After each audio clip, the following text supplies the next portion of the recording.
అపూర్వ శక్తులు అనే చందమామ కథ చెప్పుకుందాం. ఒక జమీందారుకు ఒక కొడుకు పుట్టాడు. వాడికి విజయుడని పేరు పెట్టుకున్నారు. వాడి జాతకం చూసి దైవజ్ఞులు, ఈ పిల్లవాడి జాతకంలోని గ్రహస్థితి చూస్తే అపూర్వ శక్తులు గలవాడవుతాడని తోస్తున్నది.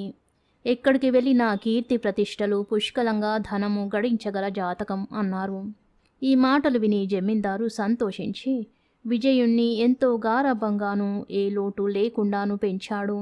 విజయుడు పెరిగి పెద్దవాడవుతూ ఉంటే తండ్రి వాడిలో ఏవైనా అపూర్వ శక్తులున్నాయేమోనని శ్రద్ధగా గమనించాడు. కానీ ఆయనకు అలాంటిదేమీ కనబడలేదు. విజయుడు మామూలు పిల్లలలాగానే కనిపించాడు. వాడిలో ప్రత్యేకమైన తెలివితేటలు కూడా ఉన్నట్టు కనబడలేదు. ఒకప్పుడు కాస్త వివేకంతో మాట్లాడితే మరుక్షణమే అజ్ఞానంగా మాట్లాడేవాడు. చెప్పిన మాట ఒకసారి వినేవాడు, మరొకసారి మకురుతనం చేసేవాడు. దైవజ్ఞులు ఇచ్చకాలకు అబద్ధాలాడారని జమీందారు అనుకుని కొడుకు పైన లేనిపోని ఆశలు పెట్టుకోవడం మానుకున్నాడు. ఇంతలో ఒక ఘటన జరిగింది. ఒకరోజు ఉదయం విజయుడు తమ ఆవరణలో ఉన్న మామిడి చెట్టు కింద కూర్చొని పైకి చూస్తూ నోటితో అర్థం లేని ధ్వనులు చేస్తుండడం వాడి తండ్రి చూశాడు. వీడికేమన్నా మతిపోయిందా ఏమిటి అనుకుంటూ జమీందారు వాణ్ణి సమీపించాడు. ఆయన చెట్టు కిందికి రాగానే చెట్టు కొమ్మలలో నుంచి అనేక పిట్టలు బిలబిల ఎగిరిపోయాయి.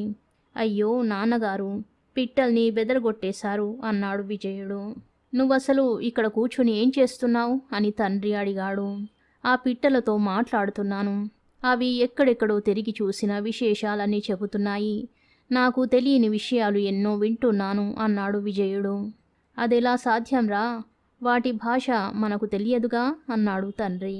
నాకు తెలుస్తుంది నాన్నగారు, నేను వాటితో మాట్లాడగలను కూడా అన్నాడు విజయుడు.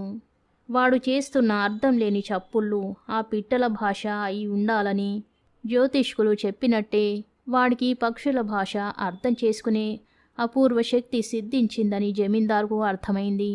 విజయుడు ప్రయోజకుడవుతున్నాడన్న మాట కూడా నిజమవుతుంది కదా అని ఆయన సంతోషించాడు. కొద్ది రోజులు గడిచాయి. ఒకనాడు జమీందారు భోజనం చేస్తుంటే విజయుడు ఆయన వెనక నిలబడి విసనకర్రతో విసురుతున్నాడు. బయట పెంపుడు పావురాలు ఎగురుతూ కుర్కుర్ అని కుడబగా అరుస్తున్నాయి. జమీందారు కిటికీలో నుంచి బయట వాలుతూ ఎగురుతూ ఉండే పావురాలను చూసి, ఒరే బాబు, నీకు పక్షుల భాష తెలుసునంటివే, ఆ పావురాలు ఏం మాట్లాడుకుంటున్నాయో చెప్పు చూద్దాం, అవి రోజు ఇంత వృధా చెయ్యవే అన్నాడు. విజయుడు జంకుతున్నట్టుగా, వద్దులెండి, అవి అనుకునే మాటలు నాకే బాగాలేవు, మీరు వింటే ఆగ్రహిస్తారు అన్నాడు. వాడా మాట అన్నాక జమీందారుకు పావురాలనే మాట ఏదో తెలుసుకోవాలని మరింత ఆత్రం పుట్టుకొచ్చి విజయుడు చెప్పిన దాకా విడిచిపెట్టలేదో.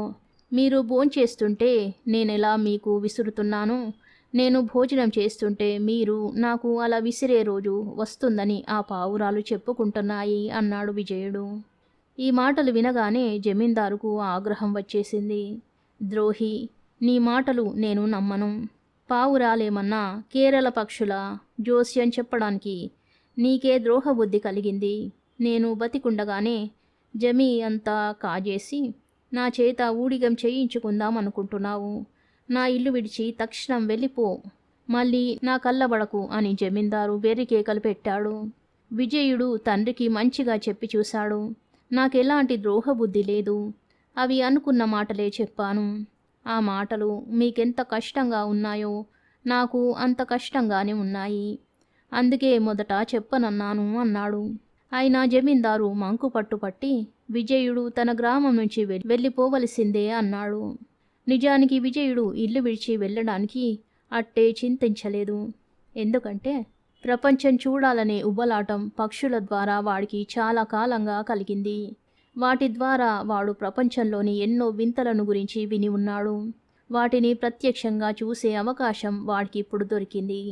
జమీందారు గారి గ్రామం సముద్ర తీరాన ఉన్నది. విజయుడు ఏకంగా సముద్రం దాటి అవతల ఉండే దేశాలు చూడాలని నిశ్చయించాడు.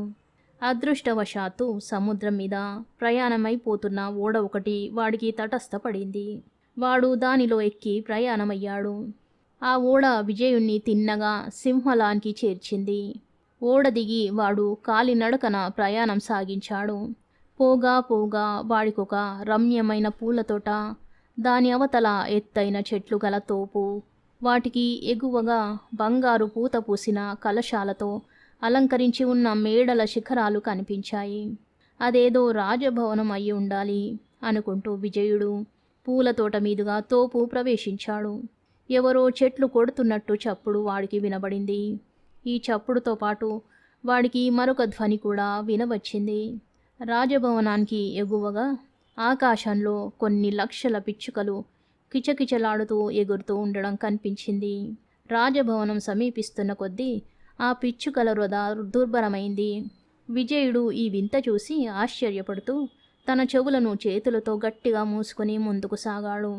రాజుగారి నౌకరు ఒకడు విజయుణ్ణి చూసి, బాబూ, కాసేపటికే తమరు చెవులు మూసుకున్నారే, రాత్రింబగళ్ళు ఈ రొదతో మేము చచ్చిపోతున్నాం. బయట ఎన్ని పిచ్చుకలున్నాయో అన్ని పిచ్చుకలు రాజభవనం లోపల ఉన్నాయి. వాటిని ఎలా వదిలించుకోవాలో తెలియక మా రాజుగారి మతిపోతున్నది అన్నాడు. ఆ పిచ్చుకల బెడద వదిలించడం తన వల్లనే కావచ్చునని విజయుడికి తోచింది. వాడు రాజుగారి నౌకరుతో, నన్నొకసారి మీ రాజుగారి దగ్గరికి తీసుకుపోతావా ఏమిటి అన్నాడు.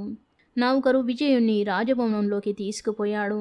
లోపల నడవలలో వేల కొద్ది పిచ్చుకలు రెక్కలు తపటపలాడించుకుంటూ నానా గొడవ చేస్తున్నాయి.